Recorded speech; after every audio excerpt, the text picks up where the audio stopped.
What's up guys? So for today's video ay gagawa tayo ng salad. Carrot salad. In the US they call it ribbon salad but pure salad lang yun. Sa akin lalagyan ko ng ibang o ano-ano pa. So peel off your carrots.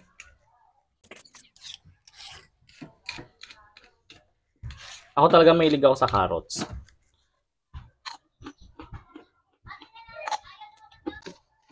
So our carrots is ready. Dapat ganito yung ano niya, texture. Next ay ang cucumber. Ako talaga mahilig ako sa mga ganitong klase ng pagkain. Yung mga raw.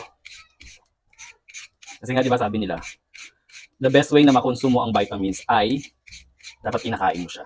Yung mga fresh. Kaya mahilig talaga ako sa mga salad. Any kinds of salad. Well, lalo ngayon, ang mura pa naman ng carrots. Mura ng kilo. Diba? I could...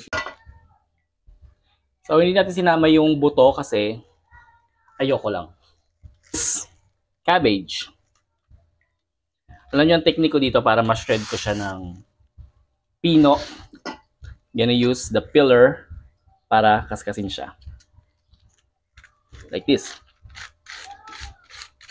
So mga hindi magaling maghiwa, gayahin nyo na lang din ako. Though magaling naman ako maghiwa. Kaya lang, this is the fastest way to shred a cabbage. Yeah, now the cabbage is ready. Look how thin it is. Diba?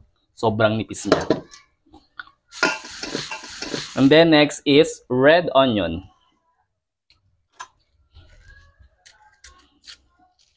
Tekniko din dito ay sinishred ko rin siya gamit ang peeler para makuha mo rin yung thinly slice. First things first, use a fork. Then stick it in.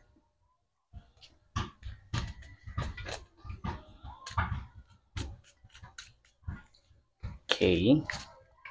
And then there you have it. Wait, I'm gonna show you how thin it is. Diba, ganyan siya kanipis. Oh my God, my eyes. Shit. Sealed. Yeah. Ever. Sealed.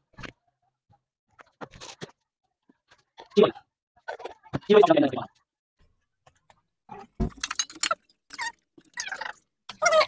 Dapat may sesame oil.